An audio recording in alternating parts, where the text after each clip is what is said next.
번 단어를 틀리거나 아니면 떨거나 하면 그때마다 그 북한 사람들의 몇십만 명의 목숨이 날아간다. 그 사람들의 이권 상황이 또 수면 아래로 내려가지 않게 계속해서 북한의 이권을 중요하게 다뤄졌으면 좋겠다라는 말씀을 드립니다.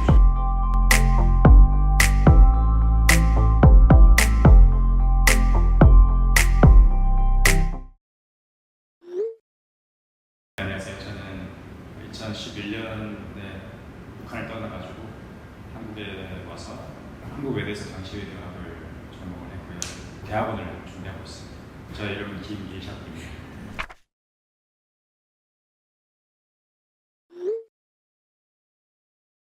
저희 가족이 북한을 떠나서 한국으로 올 때 저희 부모가 집 앞에서 잘 가라라고 인사를 했었거든요. 탈북하는 거를 신고하지 않았다는 이유로 부모를 정치범수소에 보냈어요. 그래서 그 얘기를 국제사회에 알리고 싶다라는 생각이 컸었고, 그리고 또 지금도 많은 북한 사람들이 인간으로서 기본적으로 누려야 될 기본 권리 그리고 자유를 누리지 못하는 현재 실상을 또 국제사회에 알리고 싶어서 참석하게 되었습니다.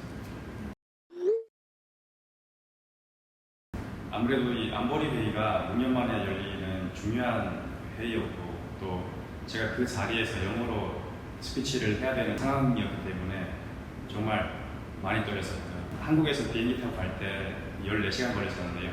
그때 거의 잠을 못 잤습니다. 연습하느라고. 엄청 피곤하게 미국에 도착을 했는데 그날 저녁에 사이 잠을 못 잤어요. 다음날 또 회의에 참석을 해야 되기 때문에 떨리기도 하고 또 연습도 해야 되기 때문에 잠을 거의 못 잤었고요. 그러다가 새벽에 또 3시에 깼습니다. 시차 때문에. 깨가지고 또 대본 연습하고 그렇게 준비를 했었는데 제가 그때 워낙 떨리다 보니까 그거에 대한 대비책으로 제가 생각을 했던 게 스피치를 할 때 한번 단어를 틀리거나 아니면 떨거나 하면 그때마다 그 북한 사람들의 몇십만 명의 목숨이 날아간다라는 생각을 가지고 사실 임했었거든요. 근데 그렇게 임했음에도 불구하고 현장에서 회의에 딱 참석을 해가지고 스피치하기 전에 그때도 너무 떨리더라고요. 그래서 스스로 그걸 이겨내는 시간이었습니다.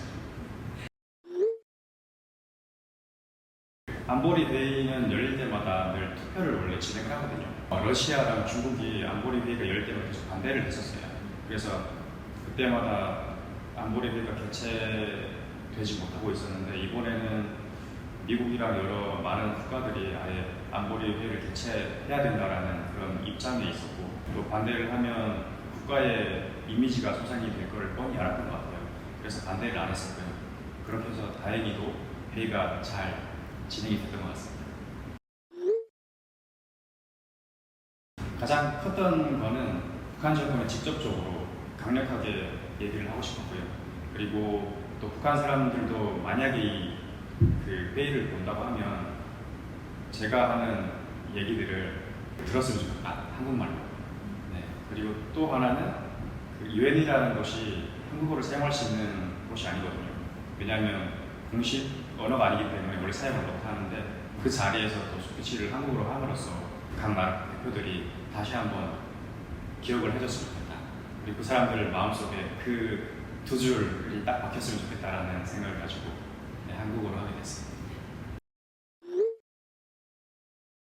사실 저는 그들이 뭐라고 하든지 개의치 않고요. 왜냐하면 그들이 뭐라고 해봤자 다 어차피 말이 안 되는 얘기고 그렇기 때문에 개의치를 않는데, 사실 그런 얘기를 했었어요. 저한테 키워준 어머니 조국을 배신한 배신자, 탈북자 쓰레기 이렇게 얘기를 했는데 과연 제가 배신했을까요? 그들이 배신했을까요? 저는 북한에서 태어나긴 했지만 그들이 저를 키워줬는지 아니면 저를 사역했는지 저는 모르겠거든요. 그 대가도 없는 노동을 시켰었고요. 그리고 많은 청년들의 꿈을 앗아갔고요. 10년 동안 군복무도 시키고 그런 상황이기 때문에 그들이 뭐라고 해도 저는 아무렇지 않은 것 같습니다.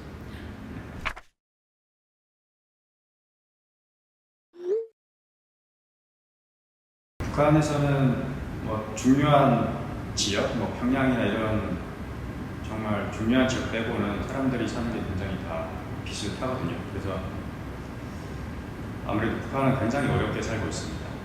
아이들 같은 경우는 어릴 때부터 강제노동을 많이 하고요. 청년이 돼도 또 아까도 말씀드렸지만 군대를 10년 동안 가야 됩니다. 그래서 그들은 꿈꿀 수 있는 시간조차 너무 부족한 상황이고요.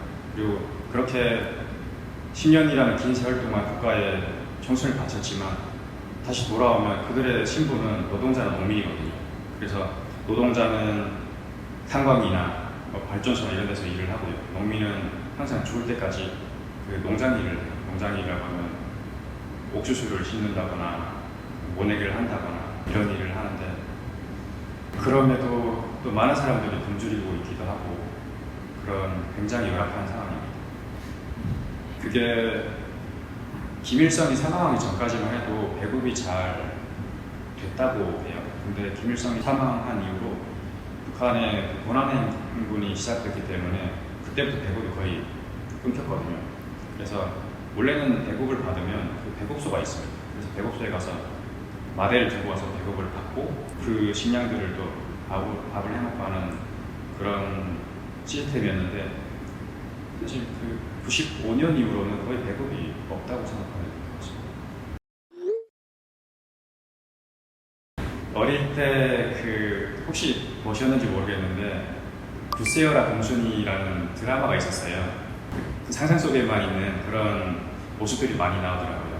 사람들이 여행도 잘 다니고 도시에서도 차 타고 다니고 그런 걸 보면서 그때 북한에서의 상황이랑은 너무 동떨어진 거였기 때문에 사실 영화를 보면서도 믿지 않는 것들이 좀 있었어요. 저게 진짜일까? 아니면 그냥 보여주기 식으로 일부러 저렇게 하는 걸까라는 생각도 했어요. 원래 북한 정권에서는 판매를 못하게 하고 있긴 하거든요. 근데 정말 몰래 판매를 하긴 합니다. 그래서 그 판매하시는 분들이 있는데 그분들한테 몰래 가서 CD 하나 달라고 해서 돈 주고 사기도 하고요. 중국을 굉장히 자주 드나드는 분들이 있거든요. 암암리에 장사를 하시는 분들이 있는데 그분들이 또 오셔가지고 CD를 몰래 파시는 경우도 있고.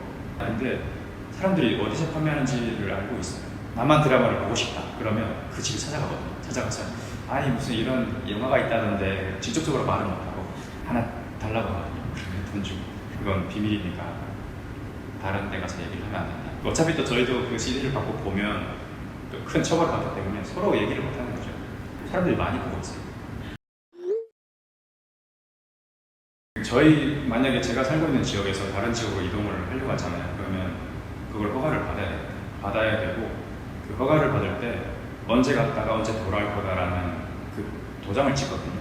그러면 그 기간 내에 돌아와야 되는 상황이죠. 또 해외로 여행할 수 없는 상황이거든요.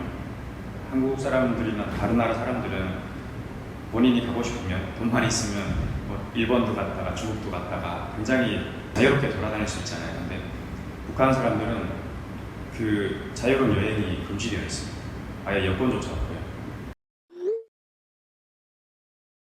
저는 북한에서 17년을 살았는데 그 기억들은 지금도 잊을 수가 없습니다. 학교에서 배우는 것, 그리고 친구들이랑 뛰어놀던 것, 또 염소방목 하던 것들까지도 그 기억들은 전혀 잊을 수가 없고요. 그리고 어찌 보면 또 그 어릴 때 제가 그 북한에서 어찌 보면 그 청소년 기를 자랐기 때문에 어릴 때 그 기억들은 다 북한에 남아있거든요. 돌아가고 싶은 적은 많죠. 한국이 싫어서가 아니라 진짜 제가 나서 자란 고향이고 또 너무 보고 싶기 때문에 그렇고요. 사실 저는 지금이라도 만약에 북한에 갔는데 제가 죽지 않고 살아서 다시 돌아올 수 있다라고 하면 저의 고향에 가가지고 저희 집 바로 뒤에 좀 올라가면 산이 있거든요. 민등성 산이 있는데 거기 올라가서 그냥 하루 종일 하늘을 쳐다보면서 누워있고 싶어요.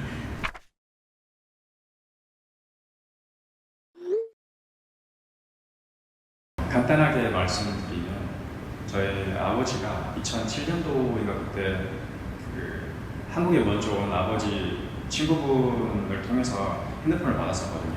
그래서 그 핸드폰으로 한국에 있는 아버지 친구분이랑 계속 연락을 주고받다가 그 사실을 북한 보위부에 들키게 됐습니다. 그래서 핸드폰을 사용했다는 이유로 아버지는 4년 동안 관련된 생활을 하셨고요. 먹을 거 잘 먹고 운동도 하고 뭔가를 개발하는 그런 시간이 한국에는 있는데 북한에서 그렇진 않거든요. 먹을 것도 제대로 안 주고 강제노동을 굉장히 많이 시키고요. 제가 아버지 면회를 다니면서 아버지가 얘기를 좀 많이 해주셨어요. 그 관련돼서 일어나는 일들을 자다가 그냥 옆에 사람이 죽었다라는 얘기를 하셨고요. 그리고 또 한 번은 배고프다는 아버지 마른 미역을 엄청 많이 이렇게 주워 드셨대요. 근데 그 미역이 배에 들어가서 터져 죽었다라는 얘기도 하셨고요. 그래서 굉장히 열악한 상황에서 아버지가 다행히도 살아 돌아오셨는데 그 후로 북한 보위부의 감시가 굉장히 심해졌었어요. 아무래도 아버지 친구분을 통해서 한국으로 탈북할 수도 있다라는 의심도 받았었기 때문에 집에서도 감시를 했었고요. 그리고 밖에서도 감시를 했었고 그런 상황이었는데 아버지가 하루는 저희 가족을 모여놓고 그런 말씀을 하셨어요. 이 땅에서는 더는 희망이 없다. 네, 한국에 가자라고 하셔가지고 그때 가족들이 다 가자라고 결정을 내렸었거든요. 그리고 다음날 저녁에 두만강을 나왔죠. 그렇게 탈북이 시작된 거죠. 두만강 근처에 있으면 굉장히 위험하거든요. 탈북했다는 사실을 북한 보위부에서 알게 되면 중국이랑 연락을 해가지고 협동을 해가지고 잡으려고 하거든요. 그러다 보니까 두만강을 넘자마자 저희는 한 3시간 정도 차를 타고 이동을 했던 것 같아요. 최대한 안쪽으로 이동을 해가지고 한 이틀 정도 숨어 있다가 그리고 이동을 했는데 북한에 중국을 넘으면 거의 중국 땅을 횡단을 해야 돼요. 그 긴 거리를 횡단을 해가지고 라오스 쪽으로 가거든요. 중국이랑 라오스 국경을 넘어서 또 태국으로 가거든요. 그래서 태국까지 가야 안전한 상황이었습니다. 탈북하는 내내 정말 위험한 순간들이 많았었고요. 중국에 있는 시간은 일주일밖에 안 됐었는데 그 시간은 정말 너무 길었던 것 같아요. 보위부에서 집중적으로 감시를 해야겠다라고 생각을 하잖아요. 그러면 다양하게 감시를 해요. 그 옆집 이웃들을 시켜가지고 이 집에 어떤 좀 이상한 사람들이 오지 않는지 그러면 이웃들이 감시를 해요. 북한 보위부에서 직접적으로 감시도 하는데 뭐 어떨 때는 공고차를 타고 와서 차 안에서 감시도 하고요. 또 어떨 때는 뭐 옥수수밭에 숨어서 감시도 하고 또 어떨 때는 집 안에 들어가서 감시도 하고 그러거든요. 한 번은 저희가 자고 있는데 보위부에서 사람이 왔어요. 와가지고 창문 아래에서 앉아가지고 밤새 감시를 했었거든요. 다양하게 감시를 합니다. 우선 두만강을 넘는 순간부터 다 에피소드거든요. 굉장히 위험하고 목숨을 걸고 가야 되는 상황이기 때문에 경우는 어렸었기 때문에 그 버스 안쪽에 사물함이 있어요. 사물함에 숨기도 했었고 그리고 말을 못하는 척 벙어리 흉내도 냈었고요. 택시를 타고 이동을 했었는데 그때 택시에 여러 명이 탔었거든요. 택시에 여러 명이 타면 그 불법이기 때문에 그리고 공안한테 잡히면 또 북송이 되거든요. 그런 상황이었는데 택시기사가 중간에 가다가 차를 세워놓고 그 무릎건지 다른 사람이랑 전화를 하면서 굉장히 싸우는 거예요. 택시 문을 다 열어놓고. 근데 싸우는 중간에 중국 공안들이 차 타고 이동을 하기도 하고 그런 상황이었는데 그때 정말 이거 잡히는 거 아닌가라는 지금 두려움에 엄청 휩싸였던 것 같습니다. 그런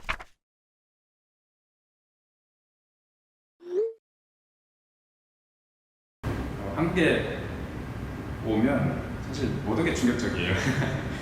뭐 문화도 그렇고 사람들의 패션도 그렇고 그리고 또 주변에 보면 다 아파트가 들어서 있고 편의시설이 너무 잘 돼 있고 교통도 너무 잘 돼 있고요.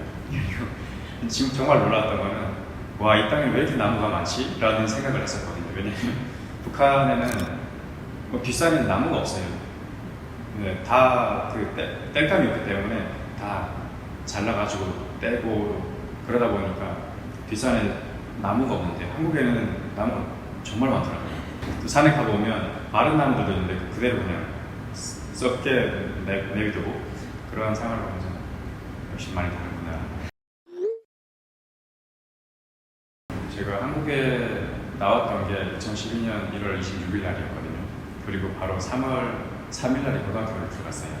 그때는 한국에 온 지 얼마 안 되다 보니까 사투가 굉장히 심했었고요. 그리고 북한 토백이 언어를 쓰다 보니까 친구한테 얘기를 하면 알아듣지 못하더라고요. 그래서 두 번, 세 번 얘기를 할 때도 있었고, 그래서 대화를 할 때 굉장히 어려웠었고, 그리고 아무래도 제가 한국에 온 지 얼마 안 되다 보니까 친구들도 없잖아요. 그래서 고등학교 처음에 들어가서 한 달 정도는 제가 점심을 못 먹었어요. 같이 먹을 친구가 없어가지고. 그래서 그러다가 용기를 내서 주변을 둘러보고 괜찮아 보이는 친구들한테 무작정 따라가가지고 같이 밥도 먹고 그랬었거든요. 그래서 어찌 보면 부딪히는 과정이었던 것 같아요. 늘 부딪히면서 이겨내는 과정이었습니다. 저는 아까도 말씀드렸지만 굉장히 부딪히거든요. 부딪히지 않으면 이겨낼 수 없는 상황이고 또 바뀌는 게 없기 때문에 항상 부딪혀야 되고, 또 힘든 시간이 있으면 그거를 스스로 이겨내는 방법을 터득을 해가지고 이겨내는 게 중요하다고 생각을 하거든요. 그래서 저는 정말 힘들 때마다, 사실 이거는 좀 고등학교 담임 선생님들한테 죄송한데 너무 힘들어가지고 제가 학교를 좀 많이 빠졌었어요.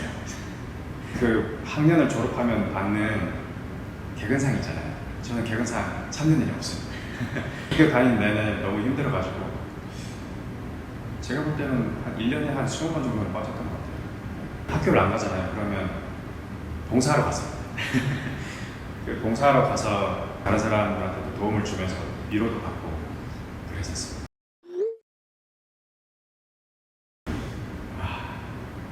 이게 탈북이라는 것 자체가 목숨을 걸어야 되는 상황이기 때문에 탈북을 결심한 분들한테 제가 얘기를 드릴 수 있는 거는 많지는 않은데요. 어쨌든 탈북을 하는 과정이 굉장히 위험하고 힘든 과정인데, 그럴 때마다 목적지를 보셨으면 좋겠다라는 말씀을 드리고 싶습니다. 과정은 너무 힘들지만 그 과정을 지나가면 또 좋은 세상이 열리기 때문에 그때그때 힘을 내고 또 그때그때 붙잡히지 않도록 진짜 최선을 다해서 대한민국으로 안전하게 오셨으면 좋겠습니다.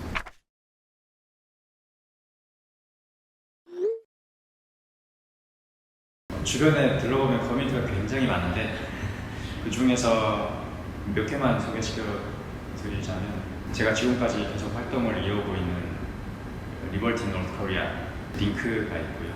북한 사람들의 자유를 위해서 굉장히 노력을 많이 하고 또 북한 난민들을 구출하는 것에 있어서 아마 전 세계적으로 가장 크게 활동을 하고 있는 단체일 거예요. 나우라는 단체도 있습니다. 나하고 마찬가지로 북한 인권 관련 활동을 하고 있고 북한 사람들을 구출하는 활동도 하고 있습니다. 그리고 또 굉장히 많이 아실 거예요. 북한 인권 시민연합도 있고요. 그리고 물망초도 있고 굉장히 많습니다. 저는 고등학교 때부터 사실 인권위로서 꿈이었거든요. 왜냐면 제가 어릴 때부터 인권유린이나 이런 거를 북한에서는 몰랐지만 여기 와서는 그걸 알게 돼가지고 정말 많은 유린을 당했다라는 그런 생각도 있었고, 그리고 사실 더 나아가서 지금 전 세계적으로 인권유린 당하는 사람들이 굉장히 많잖아요. 그래서 그 사람들의 인권을 대변을 하는 사람이 돼야 되겠다라는 뭔가 사명감이 굉장히 컸었거든요. 그래서 인권 변호사가 돼야겠다라는 거를 고등학교 1학년 때부터 꿈꿨었죠. 저는 고등학교 때부터 사실 북한 인권에 관심을 많이 가지고 대학교 때부터 활동을 굉장히 많이 했었거든요.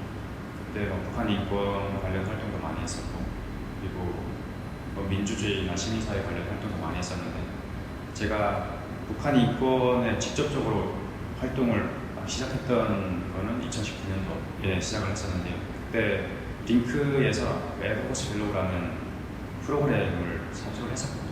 거기에 참여를 하면서 미국에 3개월 동안 가서 많은 미국 정부기관이나 NGO 단체, 그리고 고등학교, 대학교, 로펌, 기업, 정말 많은 곳을 다니면서 북한 인권을 알리고 그렇게 시작을 했었거든요. 그때부터 지금까지 쭉 북한 인권 관련해가지고 활동을 하고 있습니다. 얼마 전에 또 유엔 안보리도 나갔다 오고, 지금은 그 안보리 이후로 굉장히 바쁜데 기사, 인터뷰나 아니면 촬영이나 포럼, 세미나 이런 데 굉장히 많이 참여를 하고 있습니다. 제가 가장 중요하게 생각하는 거는 북한이 인권의 실상을 알려야 된다라는 생각을 가지고 있기 때문에 그것들을 제가 할 수 있을 때 좀 해야겠다라는 생각을 가지고 활동을 하고 있습니다.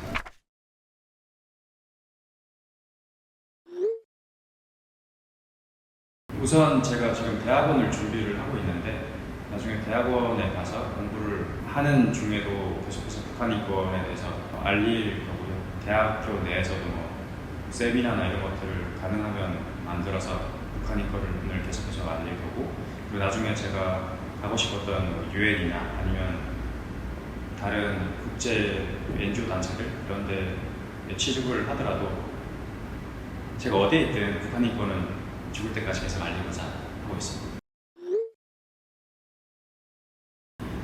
사실 최종적인 목표는 나중에 통일되면 북한을 개발하는 거거든요. 정상적인 네트워크를 만드는 그게 제 목표고요. 그리고 북한 사람들도 자유롭게 여행을 다닐 수 있고 북한 내에서도 자유롭게 누릴 걸 누리고 하는 게 제 최종적인 목표이긴 합니다. 저는 아무래도 개발 쪽에 가장 관심이 많습니다. 그리고 개발, 국제 개발 협력에서 또 하는 거는 식량 안보도 하고 있거든요. 굉장히 다양하게 많기 때문에 개발 쪽으로 공부를 하면서 다양하게 여러 가지 경험을 또 하면서 북한과 관련해서 활동을 하고 싶습니다. 제가 생각하는 진정한 통일은 자유민주주의 체제로 남북이 하나가 되는 거고요. 차별이나 편견이 없는 그런 사회가 되는 게 제가 생각하는 진정한 통일입니다.